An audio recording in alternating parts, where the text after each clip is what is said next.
ao professor José Ornelas, professor no ISPA, conhecido pensador sobre todas estas áreas, na área da saúde mental e, em particular, nestas questões, na defesa do empoderamento das pessoas com experiência de doença mental. E que convido para apresentar também o nosso orador, Daniel Fischer. Professor Ornelas, a palavra é sua. Comentar todas as pessoas e expressar, como podem imaginar, a minha alegria, a minha felicidade de estarmos aqui numa conferência com este tema. E a minha missão hoje é aqui apresentar o Daniel Fischer, que está aqui connosco pela segunda vez em Portugal, está a comunicar connosco pela segunda vez, já esteve ao vivo na Gobinca, em momentos históricos, precisamente na última vez esteve cá, quando estávamos a construir a Comissão para a Reestruturação dos Serviços de Saúde Mental, e agora está neste momento novamente. Daniel Fischer, para mim, é um líder e um amigo e um colega que tem muito gosto em apresentá-lo. Gostaria de agradecer ao professor Daniel Fischer, ter aceito o nosso convite para participar nesta conferência. Daniel Fischer é um dos líderes do movimento dos consumidores e sobreviventes em saúde mental nos Estados Unidos e a nível internacional. Fischer refere que começou a sua vida profissional com uma visão mecanicista sobre os humanos, para descobrir a cura para uma situação problemática vivenciada pela sua irmã. Decide realizar um doutoramento em bioquímica. Enquanto realizava a sua investigação em neuroquímica no Instituto Nacional de Saúde Mental, ele descreve que fez uma jornada transformativa, uma nova perspectiva não linear da realidade. Foi nessa altura da sua vida que foi hospitalizado 3 vezes e foi rotulado com esquizofrenia. Segundo ele, o seu processo de recovery e a recuperação de uma vida plena na comunidade foi conseguido através do apoio que recebeu da sua mulher, dos seus filhos, amigos e colegas. Foi precisamente quando ainda estava internado num hospital psiquiátrico que decidiu que se iria tornar psiquiatra, para humanizar e mudar o sistema de saúde mental. Nos anos seguintes, completou a sua formação em psiquiatria na Harvard Medical School, no Hospital de Cambridge. Nos últimos 40 anos tem trabalhado como psiquiatra comunitário. A sua visão de que todas as pessoas diagnosticadas com doença mental podem recover, viver e participar plenamente na sua comunidade tem inspirado a sua vida e o seu trabalho desde essa altura. Tem realizado vários estudos e publicado diversos livros e artigos em jornais e revistas científicas da especialidade. Tem igualmente realizado workshops, palestras, conferências para pessoas com experiência de doença mental, famílias e profissionais de saúde em vários países, sobre como promover o recovery das pessoas diagnosticadas com experiência de doença mental, através da incorporação dos princípios do empowerment. Esteve em Lisboa em 2006, no Dia Mundial da Saúde Mental, onde realizou uma conferência com o tema How Users Are Leading the Recovery Transformation Through Empowerment. Uma outra área importante do seu trabalho tem incidido na promoção e no modo como as pessoas com experiência de doença mental podem trabalhar em conjunto para ter influência e participar de forma consistente na formação de novas políticas e no desenvolvimento e avaliação dos serviços de saúde mental. Segundo Dan Fischer, esta é uma questão-chave para combater a discriminação que são alvos pessoas com experiência de doença mental e possibilitar a defesa de políticas que permitam acesso aos recursos necessários para a sua participação plena na sociedade. Estes elementos de empowerment organizacional e comunitário são fundamentais para o empowerment e recovery pessoais. Em 1992, fundou o National Empowerment Center em Boston, nos Estados Unidos, sendo o seu diretor executivo. Este centro proporciona informação sobre recovery, diretivas antecipadas, grupos de ajuda mútua, questões legais e outras matérias de interesse para os utilizadores dos serviços de saúde mental. Foi um dos membros da New Freedom Commission, que é a Comissão para a Saúde Mental, a nova comissão, depois de Kennedy. Uma comissão que em 2002-2003 elaborou um plano para a reestruturação dos serviços de saúde mental nos Estados Unidos. A sua experiência pessoal de recovery, a força das suas ideias, a paixão e persistência com que defendeu os seus argumentos e a mobilização de centenas de contributos de outros consumidores e sobreviventes foram determinantes para influenciar o relatório final da comissão, nomeadamente na incorporação de uma visão de recovery e de participação dos consumidores no sistema de saúde mental, que tanto nos influenciou a fazer o mesmo depois com a introdução do recovery no nosso relatório da Comissão para a Reestruturação dos Serviços de Saúde Mental. Em 2006, ajudou a organizar a National Coalition for Mental Health Recovery, uma coligação de consumidores e sobreviventes, constituída com o objetivo de influenciar o desenvolvimento e implementação de políticas sociais e de saúde mental, promotoras da plena participação e integração na comunidade. Recebeu o prémio Clifford Beers, da Associação Nacional de Saúde Mental, e o prémio do Judge David Bazelon, pelo seu trabalho de advocacy em saúde mental. Mais recentemente ajudou a desenvolver o Emotional CPR, conectar, empoderar e revitalizar, inspirado no CPR. Um programa educacional desenvolvido para ensinar as pessoas a ajudar outras durante uma crise emocional. Escreveu também o livro Heartbeats of Hope, The Empowerment Way to Recover, batimentos cardíacos, traduzindo, tentando batimentos cardíacos de esperança, a forma empoderadora do recovery. As reflexões que Daniel Fischer irá partilhar hoje connosco são contributos importantes para o movimento das pessoas com experiência de doença mental e para o aprofundamento do debate sobre as políticas de saúde mental. Daniel Fischer, the floor is yours. You can go further. Teresa, do you want to say something about it? Okay, now it's... Well, thank you. Thank you very much. Welcome.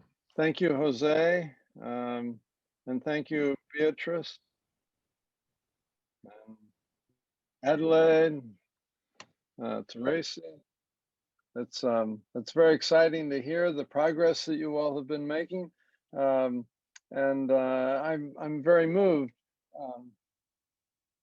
to see that some of the ideas that myself and Judy Chamberlain and Pat Deegan have promoted have had some influence in your country. That's why I do what I do. And I recall very clearly being in Portugal and giving 3 talks in 2006. Actually, at first, the government said I should not come to Portugal because recovery was an American concept. And at that point, they didn't want to import yet another thing from the United States. But then they learned that actually recovery was being spoken of in Ireland. So that was okay. Then I was allowed into the country. I'll never forget, there was a psychiatrist who came to all 3 of my talks. I don't remember his name. I was very touched that a psychiatrist actually listened 3 times to what I was speaking and what I was saying. However, at the end of my 3rd talk, this psychiatrist started to stand up, and he looked rather sad. And he shook his head and he said, "These are very important concepts, but it'll be very hard to import them into Portugal." And he pointed up, I remember very clearly, to the sky. And he said, "Because here in Portugal, we are used to getting our answers from above. We are used to getting our answers from God, from the king, and from dictators. So we're not used to getting the answers from each other."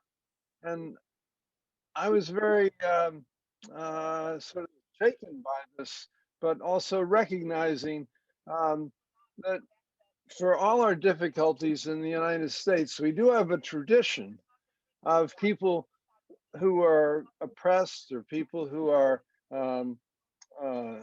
experiencing trauma to take matters in our own hands and say, we won't wait for the government to solve our problems.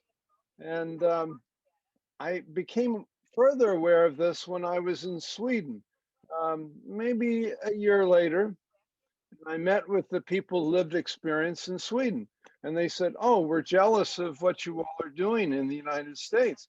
And frankly, I'm jealous of everything that people do in Sweden because they have such terrific social policies. They have housing policies, health policies, that are run by the government, but their mental health policies at that point were not so good. And the people who lived experience said, well, in the United States, you just said, well, we don't like what's going on, so we're going to start our own self-help groups.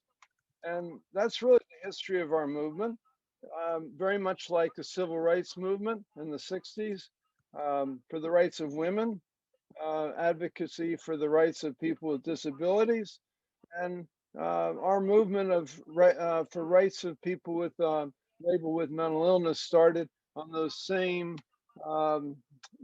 values. I came in the 70s, and my mentor, as interesting was mentioned earlier, was Judy Chamberlain, as well as Leonard Roy Frank, and Howie the Harp, and some early pioneers who just were the type of people that stood up and said, we're not going to stand for this any longer. We're going to form our own alternatives to the mental health system. So Judy Chamberlain came out with a book in 1978, On Our Own. And this is like a guide for our movement for many years. She really saw very clearly at a very early stage the need for alternatives. In fact, the subtitle of the book is Patient-Controlled Alternatives to the Mental Health System. And I want to read just a little passage from this. Although Judy Chamberlain herself died 10 years ago, I feel that I carry her spirit with me. And she, along with Patricia Deegan and Laurie Hearn and myself, started the National Empowerment Center 30 years ago to try to bring these ideas to the public, bring these ideas to the administrators, bring these ideas really to people who lived experience. So Judy wrote in this book, rather than caring for one another, we turn to remote authority figures and experts, reinforcing the notion that one needs professional degrees and credentials in order to avoid doing irreparable harm to troubled people. And when the system fails to work, when our mental institutions turn out people more troubled, more frightened than they were before, we call for more experts, for newer treatments, unable or unwilling to acknowledge that the mental health system itself is creating damage. And then she concluded in her book, for real change is impossible in a system that continues to transform people into patients, whether the system is community-based or not. So beware, the institutionalization does not really work if you do not take the institutions out of the people. We made that mistake in the 70s and the 80s. We created a whole network of community services, but those network of community services still operated on an institutional basis, that authority from above was the source of our treatment, the source of our recovery. But in reality, each person has to write their own recovery plan, their own recovery of life plan, and not recovery from an illness, but recovery from being displaced from society because of unusual ways, perhaps, of thinking or unusual ways of speaking. We need to find ways to incorporate all these different diverse ways of thinking and of speaking and of behaving so that we can synthesize together. She said, only by providing alternatives in which people help one another will we break the cycle in which we strip troubled people of their humanity and turn from them in fear. Only by reaching out to one another, by replacing professional expertise with human concern and replacing psychiatric labeling with the recognition of our shared humanity, will we create an opportunity for us to change.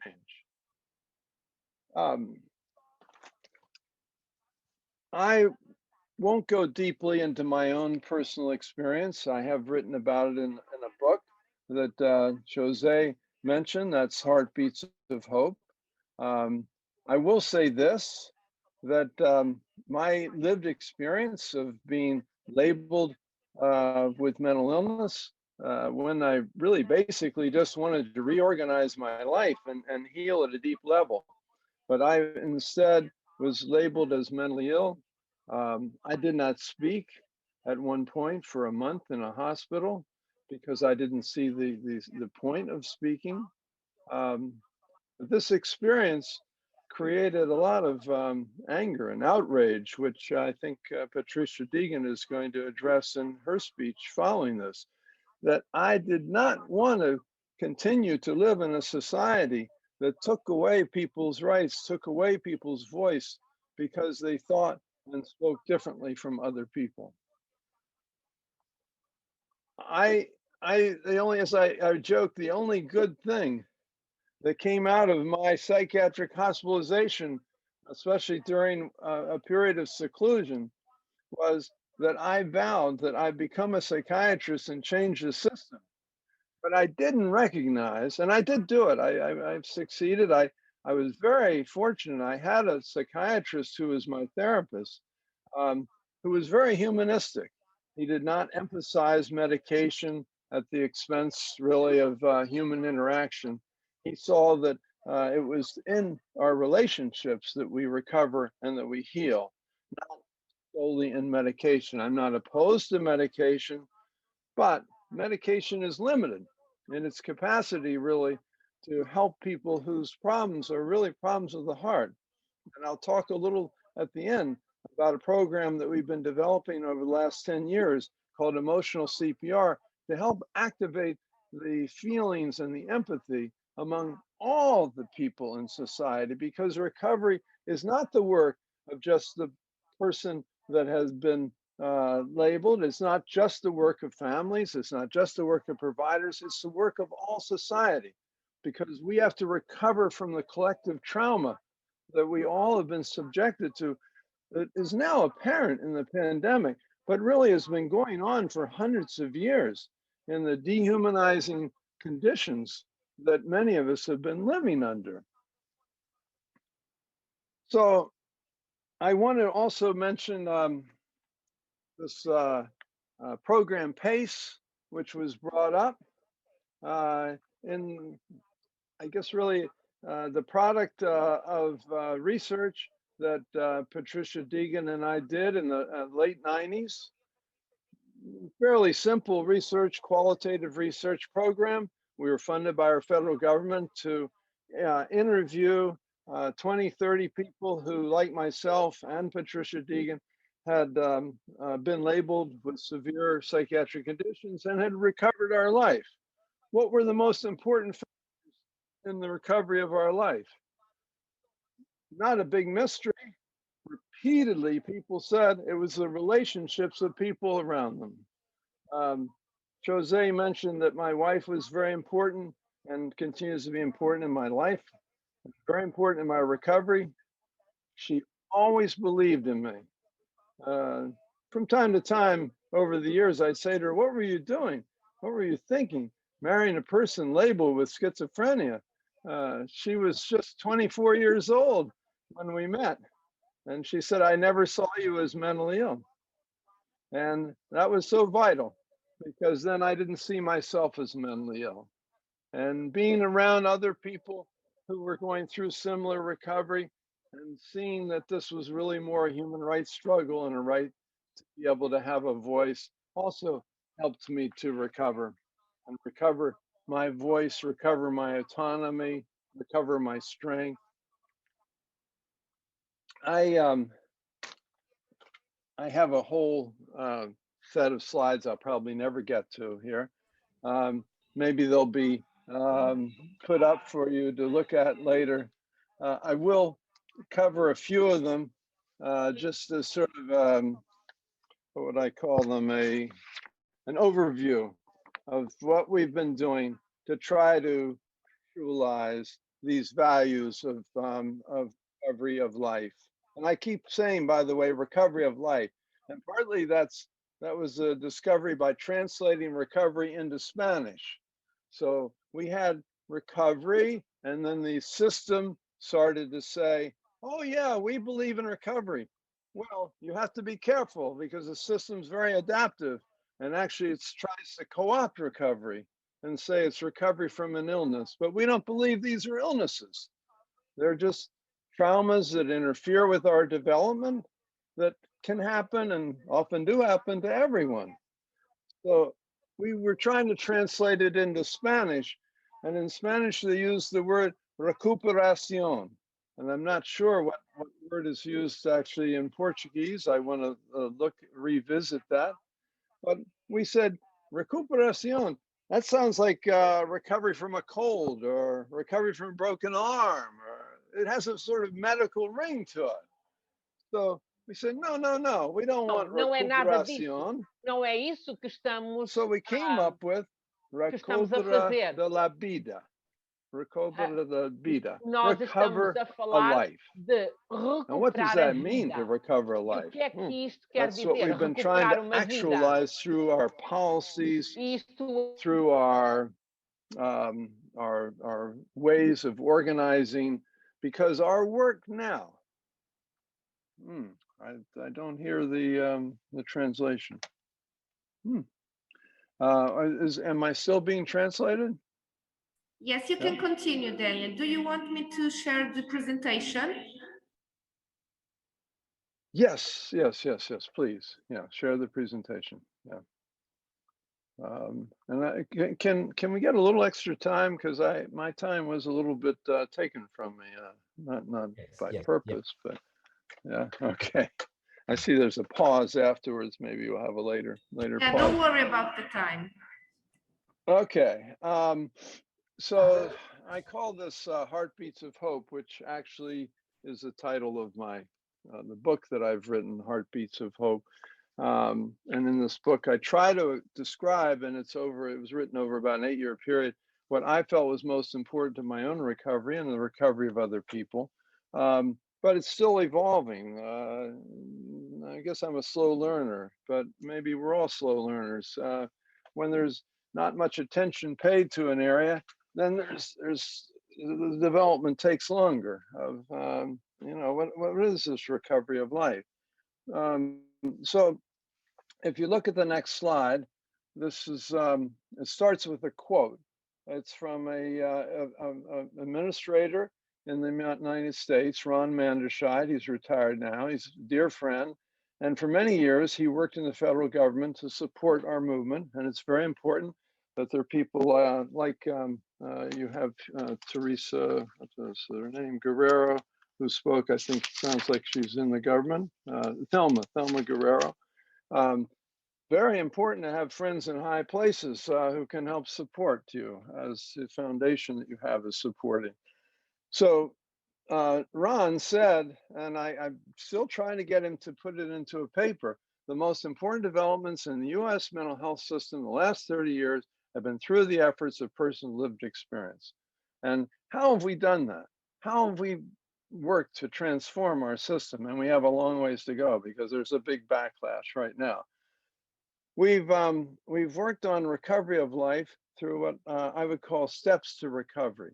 So nothing about us without us, as Adelaide was saying, means that we try to involve ourselves and participate in the important decisions involving services and supports. So we create peer-run respites, which are alternatives to hospitals. We create peer bridgers that help people in the transition to the community. We create self-determination budgets so people have control of their own money. And we have person-centered planning. It really should be person-driven planning, that we're at the center of the plans of our own treatment. And clubhouses like Fountain House that are now across the country, across the world, they've gotten a little run by staff. It seems like every time a good idea comes up from people lived experience, that staff members take it over who don't have lived experience, and then we have to beware that it loses some of its essence. We want to be very present in the training and education of providers and of peers. That's why we developed the CCPR, emotional CPR. We developed WRAP, Wellness Recovery Action Plans, and intentional peer support, just a few of the training programs that we've developed. We need to do more to educate the general public, though. Right now, the pharmaceuticals are the main educators of the public, or miseducators, and the media also miseducates. And the pharmaceuticals lead us to believe that these problems are permanent and medical, and they've captured our academic psychiatric centers with their money, and we just have to keep creating these alternatives. The third area is E in STEP, which is we want to be present in evaluation and research. And this is done through user satisfaction teams, and also there's something called Live and Learn, which is researchers with lived experience. That takes more development. We want to show that there's evidence for what we do. There is evidence, peer support is seen as evidence-based practice, and our emotional CPR, we've done research recently to show that people gain hope, they feel less isolated. We've carried this out during the pandemic. Honestly, though, we feel that we're the evidence in the long run. We who have lived experience are the evidence that people can and do recover. We finally are involved in policy and planning, and we've created a coalition that Jose mentioned, the National Coalition for Mental Health Recovery, and that's a coalition of our statewide groups. So organize and activate is very, very important. And gain a voice. We have a training called Finding Your Voice. We have to develop more leaders. Many are in my generation, and there's still several of us that are around, Sally Zinman, Joe Rogers. New leaders are coming up, but we need to develop more new leadership. And so if we go to the next slide, it'll show a summary of some of the programs that we have implemented, some further programs. And a lot of these are based really on our empowerment model of recovery, or empowerment paradigm of recovery of life.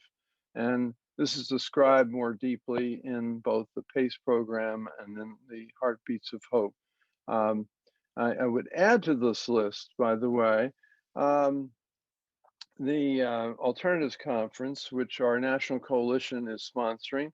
The federal government no longer wants to sponsor it because honestly, it kind of created too many alternatives to the mental health system. And but it's starting July 8th, and it's going to be held July 8th, 10th, 15th, and 17th. And maybe you all could put the website up for it. It's alternatives-conference.org. And in this, there'll be 64 workshops, all authored by people with mental health issues. We don't really like the term mental illness because we don't feel it's an illness. So just briefly, if you look at the next slide, what is recovery? And this was defined a while ago. I would probably emphasize more recovery of life, as I said. But recovery means I'm a full participant in the community. I run my own life. One of the most important hallmarks of recovery is that through relationships, I gain the capacity to make my own decisions. It's very hard to learn to make decisions and to be autonomous in isolation, probably impossible. But if you're with people who improve your capacity to make decisions, then you no longer think of yourself as being mentally ill. And that label is very damaging. I think we should do away with that label. It's just people who are challenged to find ways to integrate into society, or to get society to integrate into them. Think of myself as a worker, a parent, a student. Recovery means I rely mostly on my personal and social supports instead of the mental health system for feeling not isolated and feeling empowered. And lastly, I adapt to the stresses in life and use them as growth opportunities instead of seeing them as an illness. I, by the way, worked in a laboratory for many years trying to find the so-called chemical basis of schizophrenia. Ironically, then I ended up being labeled with it. But even the head of our NIMH several years ago, Thomas Insel, said, after spending billions of dollars, we have not found a single biological marker for any one of the diagnostic categories. They wanted to actually eliminate the use of diagnosis. We look at the next slide. It's, I'd say this is going to be like a travel log a little bit. This is not the Olympic circles, although it's like an Olympics to try to get out of the label of mentally ill. But this is the empowerment paradigm of recovery on the right in green. You see what hopefully would be more like a spiral of development and development of a whole self. A baby learns to walk, a baby learns to talk and learns to interact and learns a little bit about themselves. And unfortunately, they go to school and they forget all of the things that they should be learning about their real self. I have two daughters. I think we've tried in many ways to help them express themselves. They often have different opinions than we have, but that's important. But trauma can interfere with this development. We still can go through a cycle of healing in the middle, but if the trauma is too great and the supports are not great enough socially, society doesn't have anything else to do but say, you're mentally ill, we're going to exclude you. We'll give you supports, but these supports, you have to trade your rights in order to get the supports, and you have to in order to get housing, in order to get medication, and all these things. So we try to help people to gain their power back and transform themselves through emotional CPR and through empowerment to gain a whole self. That is really a quick summary of many, many years of work. And the next slide is also just a quick overview of we call them the 12 P's of empowerment. And Judy Chamberlain and myself and a number of people have come up with these. I want to point to the sort of the fourth P, passion from anger. Anger that we feel actually drives us, but we can't just remain angry.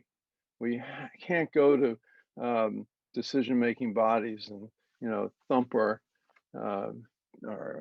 shoe on the table like Khrushchev did many years ago. We will just be thrown out.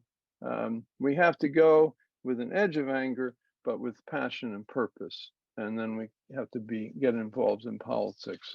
I'm going to skip to slide 15, if you could, and just quickly describe, this is what I'm skipping through, is peer-run respites, which are absolutely important and absolutely essential. But you can read about them in the slides. We have about 35 now peer-run respites in the United States. There are a few outside of the US.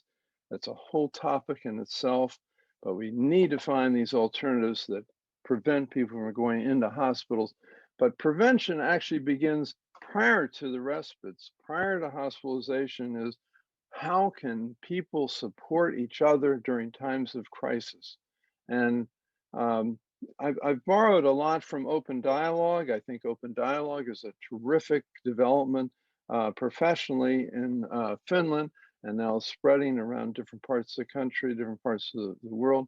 But open dialogue is still professionals helping people who've been labeled with psychiatric problems. Ultimately, I think people have to help each other. And emotional CPR is what we've developed. That's what I'll really finish with here. And it addresses the universal heartbreak that everyone in our society is experiencing. And by the way, I wrote this before the pandemic. I feel as though we've been experiencing universal heartbreak for many years before the pandemic. I think the heartbreak of the interference with personal development, with creating yourself, with having a voice, Certainly school has played a big role in this. Our society, our institutions, our industry, our religion, unfortunately, have taken away people's autonomy. So we're trying to restore something that's been eroding for centuries. And in the open dialogue sense, they say that the trauma and loss interfere with the ability to connect. And you see the person on the left, we say they're trapped in monologue. Now, I have been thinking that this monologue is sort of you're trapped in your thoughts, and your heart, you're separated from your heart. So we try very much in emotional CPR through connecting at a heart-to-heart level, and through helping people to experience their own emotions, to revitalize and to experience what it means to be connected at a heart-to-heart level. And but I've been thinking further about this, that this sort of poses cognition and the verbal communication, which is shown in blue. It sort of poses it as an either or. You either talk and you think in a very cognitive, rational manner, and this is what society wants us to do, so we'll be good workers and we'll integrate into the corporations. But we've been emphasizing the red level of communication, the emotional connecting, emotional dialogue, as an important aspect of human development. But I think this is too simplistic, because this sort of poses cognition and verbal as opposed to emotional and nonverbal. In fact, just recently, I've been thinking that there is just two kinds of cognition in a way. There's the cognition that we're thrown into by fight and flight and fears and trauma, which is very narrow, very linear, very repetitive, very reactive. And it does serve the function of institutions and industry. Just go in to the factory and do your job of being a widget. But it doesn't serve the purpose of being able to build a life, a unique life, and being autonomous. That, I would say, is dialogical cognition, because you're still thinking. It's just that your feelings enable you to think on several different points of view. And I mean, this came to me in the funniest way just this morning. I make my own muesli. I just don't like to buy it from the store, and it's very simple, and oatmeal, and I put some dates in, I put some nuts in it, and have it with milk in the morning. I was running a little low, and I'm traveling here in Scotland, and I thought, how am I going to get to the store? And I don't want to, I still don't want to be exposed to too much to the virus, even though I've been vaccinated. And I thought, actually, I have all the materials with me. I actually brought a lot of the dried vegetables with me, the dried fruits with me, and the nuts. I could make my own. And I thought, how did I think of that? And I thought, I just felt relaxed enough. I felt at ease enough. I felt I'd done Tai Chi enough to sort of let go of the first thought, which was I had to have it with me and had to go to the store, and then just open my perspective to other points of view. Well, I very much welcome your participation in any question and answer here. I don't want to just talk about these things. I want to hear your ideas and entertain further evolution of our thoughts. So maybe you could say goodbye to the slides and hello to the people that might be wanting to ask a few questions. And maybe there are too many people to see them. I just did this yesterday at another conference, and they made everyone a panelist. So it was possible for everyone to be seen, but I don't know how you want to proceed, José. Agora vamos permitir que as pessoas apresentem as suas questões. Eu pedi à Beatriz, ou as pessoas que estão a organizar as perguntas foram colocadas no bate-papo. Eu tenho uma ou duas, enquanto as minhas colegas estão a organizar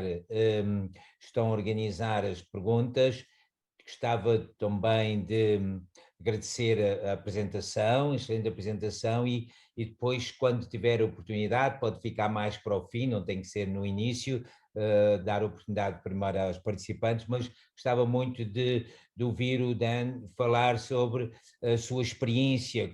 Neste momento, em Portugal, estamos em grandes transformações políticas, como você teve a oportunidade de ouvir, e gostávamos de ouvir também como é que o Daniel Fischer, na sua participação na Freedom Commission, o que é que aconselha a plataforma, o movimento em Portugal, para ser mais eficiente, politicamente mais eficiente, em termos de fazer ouvir a sua voz a nível do Parlamento, do Governo, a nível das estruturas.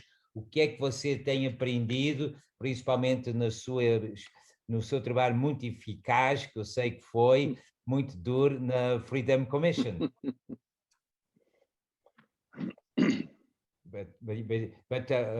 Minha colega vai apresentar. Well, yeah. I mean, I was well prepared, I feel, because I had been working on issues of recovery for several decades. And although I was the only person who lived experience, I knew I had hundreds and leaders supporting me. So at the first meeting, they asked each of us commissioners, there are 15 of us, what do you want to achieve in this commission? I had in my mind one thing I wanted to achieve, and that was that recovery become the basis for the mental health system. So first advice, think ahead if you're going to represent people with lived experience, and hopefully maybe by people with lived experience, go in with a clear idea of what you want to achieve. So I laid out my program when the camera came to me. I was a little intimidated, even though I had all this experience of speaking and being a doctor and whatever. There was C-SPAN looking right at me, but I just laid it right out. I said, recovery is the most important principle that we have, and we want to make it the center of the mental health system. Bum, bum, bum, bum, bum. Laid it right out. Nothing about us without us. We are the evidence. Right on. And I had several of my leader friends in the front row, and they got up and they clapped. Very important. I was looking at them. They were giving me support. Don't go alone. If you're speaking, go with a plan and have people right there in the audience that you can see and they can support you. One of the other commissioners turned to me and said, "What's going on here? I've never seen this happen in a government meeting. You have people standing up and clapping for what you said." And I said, beware. We're part of a movement. We're part of a movement, and we're everywhere. So you need to know you have allies. When the commission was ended, I said at the end of it, I said, okay, we need a summary, and we need to present this commission finding to the American people as if it were a proposal that we were making, like a grant proposal or a proposal that we were answering how we're going to do it.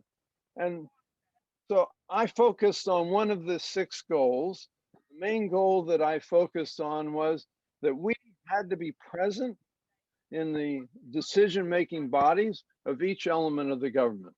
So we had to be present at the insurance meetings. We had to be present at the provider meetings. We had to be present at the government administration level. This is really what nothing about us without us means. At the end of the very end of the commission, our government didn't like it.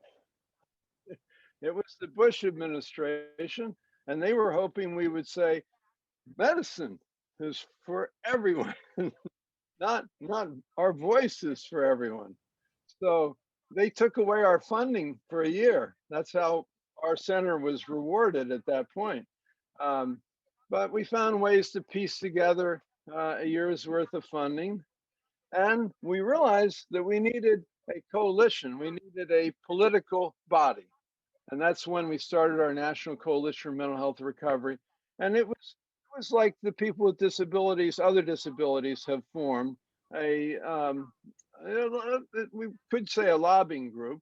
We still don't have very much money because no foundation wants to give us a voice. But we have statewide groups. So you start locally, organize locally, take these beliefs and come together, form your local policies, what you want to see change locally, which may be housing, it may be around changing the benefits of what's supported, so that it may be through self-help groups, it may be through peer-run respites, and then also at a larger level nationally, and we're going to do this at our alternatives conference. We're going to have, and I recommend a national conference, by the way, every year. We still continue to do it. And we're going to have action groups. And these action groups are going to have 3 areas that we're going to focus on. One is advocacy, how we can continue to be present in all the different important areas. Training too. We need to retrain these professionals. Second one is on alternatives to crisis, and the third is on social and racial justice. People who don't fit ethnically or racially or LGBTQ wise, gender wise, are othered and considered often mentally ill. Very good. And very good, then, because we have some questions. Beatriz, go ahead. I think that's the best advice I have in these Thank last you very 20 much. years. It was what very I've been helpful. doing. Very helpful. Thank you. Beatriz. Daniel Fisher, we have a lot of questions. I don't know if you want to receive them all or one by one. Well, I think I'd like to try to address them one by one. Yeah. Pode apresentar as diferentes. So we have a question about stigma. How do we as a movement fight stigma in mental illness? Also, what do you think about the program Housing First? What is it? The program Housing First, about housing for people with mental lived experience. Housing First. I don't know if you know the program. I don't know it. Alvi First? Housing First. Housing First is a program for people with homelessness in the situation of homelessness. Homeless. Oh. Yeah, go ahead. I'm not familiar with it. Go ahead. Also, another question about compulsive treatment in mental illness. What's your opinion about that? Compulsive treatment? Compulsive treatment. Oh, yes. I feel that it's a big problem, compulsory treatment. Ultimately, I would hope for a society where all assistance would be voluntary, because coercive treatment is very traumatic. The system always says, well, we can't reach those people. They have anosognosia. They don't accept that they have a mental illness. Well, if we describe, and I have this happen in my practice, I don't describe these as hopeless and lifelong illnesses that can only be cured by a professional. I think people show good sense by saying, no, I don't accept that. Instead, I say this is something people can and do recover from, and that they need their own voice in order to recover. Which brings me to the earlier question about stigma. Stigma is actually increased by a medical description of these problems. It was believed that if we said mental health issues are a mental illness, just like any other illness, it was believed that that would lessen the stigma and discrimination. Research has shown that that increased stigma and discrimination to consider these medical conditions. And since there's no evidence for them being medical conditions, I think honestly, psychiatry should be much more a peripheral to the work with people with psychiatric problems. It should be more like a consultant. I mean, people at times, because we don't know what else to do, so people do need some medication, but it should be temporary. We should emphasize holistic approaches, self-chosen approaches. Also, two more questions. How did you feel when you realized that your health was not good? How did you feel? How did I feel when I realized my health was not good? What did you do? Well, I felt very frightened first. I didn't know why I stopped speaking. I didn't know why I stopped going to work. I didn't know why I actually literally stopped moving. I was very, very frightened. But instead of people trying to reassure me and say, well, this is just a reaction to, cumulative trauma, they said, well, you have to be in a psychiatric hospital and you have to take your medicine. And but honestly, the people that helped me the most in the psychiatric hospital were the least trained. And that's really when I started thinking about emotional CPR. They were people who were 18, 19-year-old, and they were like mental health assistants. Some were peers, and also other clients that were there, other patients that were there were very helpful. And I kept thinking for years later, after I got my my psychiatric training, that we need to untrain and retrain most of the providers. So they discovered that heart-to-heart communication is most important.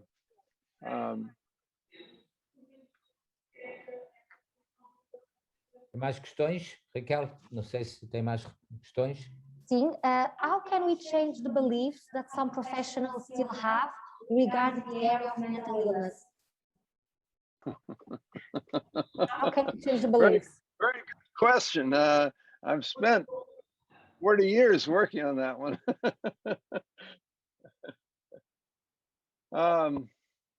Well, I think the changes have to come from broader society. I don't think the profession can change itself.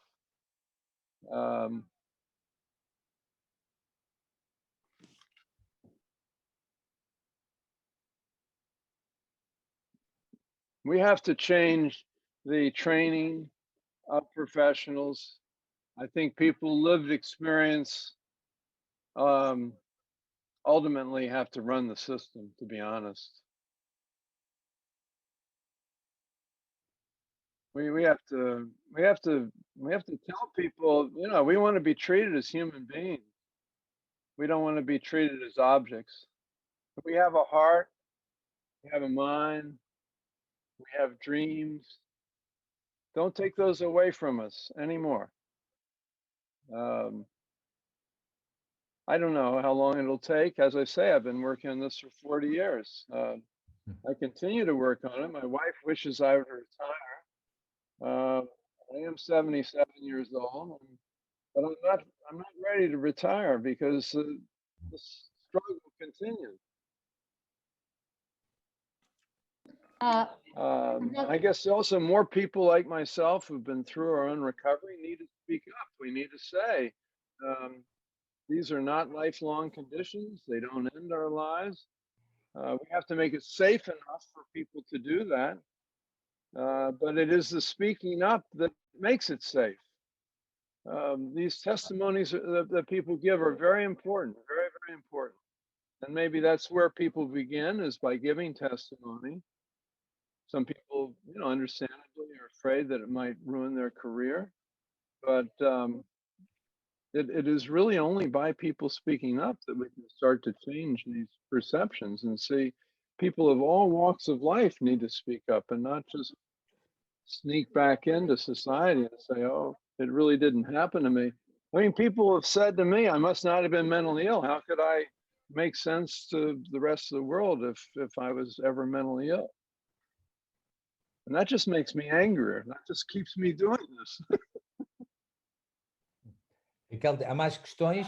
I don't want to Yes. go too late. I know that I've gone over a lot of time limit, but on the other hand, I'm willing to go a little longer if other Just, people out there were just kind of a part of our movement is being non-compliant. para terminar, after all. somente tem mais duas questões juntas, duas questões só, Raquel. Pode ser, não sei se depois mais alguém, não sei se o Miguel quer colocar alguma Okay, questão. two questions. Duas questões só, ok? Certo, e aproveito para pedir Dois. desculpa, aproveito para pedir desculpa aos participantes, que há aqui várias questões que estão a ser colocadas, haverá certamente oportunidade para depois também clarificar estas questões, está bom? Portanto, vou fazer mais uma questão e depois faço a última para fecharmos, está bom? E deixo aqui alguns comentários finais. Yeah, and maybe people want to send them to me. Ok, If people want to send them to me by email. thank you. So we're almost done, given the late hour. What recommendation, what suggestion do you have for our movement of people with lived mental illness experience in Portugal? What do you suggest for us to do to make our movement stronger?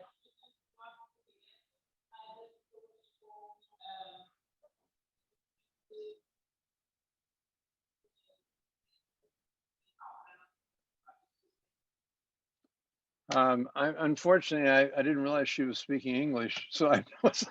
Sorry, listening to what recommendations, what suggestions do you have for our movement of people with mental illness experience in Portugal to make our movement stronger? Well, From your experience in yeah, USA. how to make your movement stronger.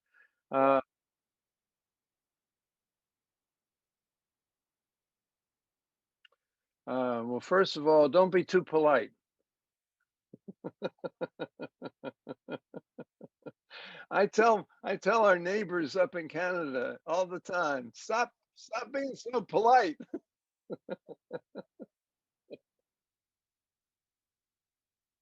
And I'm serious. It is a style. Be willing to raise your voice, but watch your audience when you raise your voice. You want to raise your voice enough that you're heard and you're felt.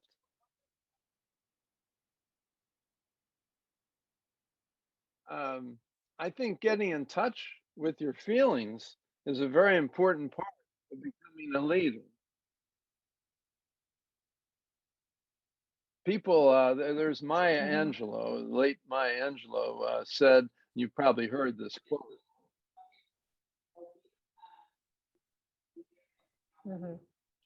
People rarely remember what you said to them, but they remember how you made them feel. Yep. Okay, Raquel, temos mesmo que terminar. So, last question.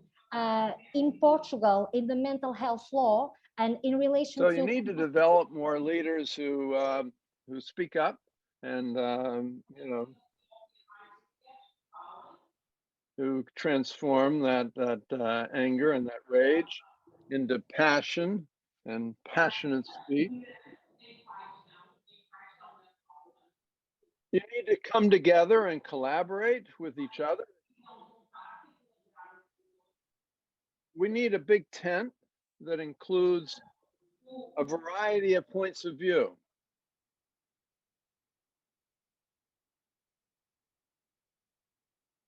in the United States, for a long time, we couldn't organize nationally.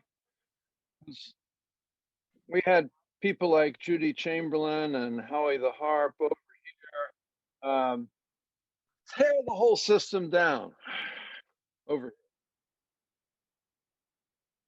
They call themselves survivors. And then over here, the consumers, we just need more services, more services. So we try to create a big enough tent so we have the rage and the passion of the survivors and the practicality of the consumers. Big tent, big tent. Muito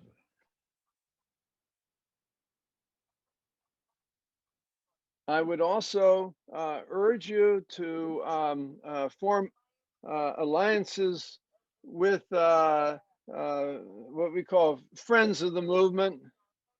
And there are providers like José who can be trusted because they've adopted many of the values of our movement. We need to connect with people with other disabilities. They may not understand what we're about, but they can resonate with our message that of nothing about us without us. And those collaborations are very important. We can't do this alone. Can't do this alone.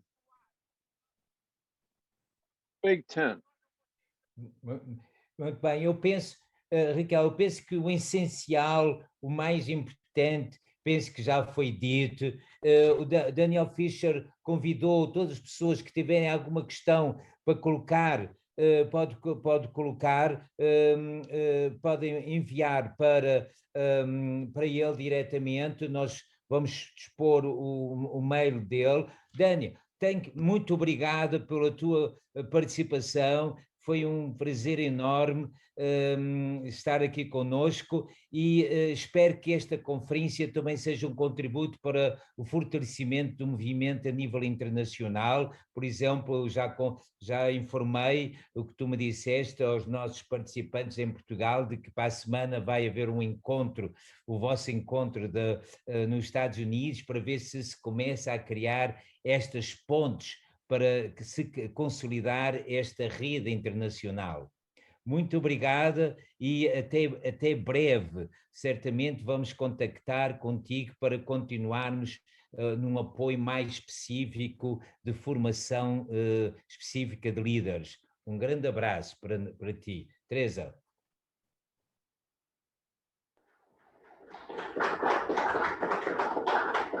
Thank you. Thank you very much. Obrigado. Obrigado.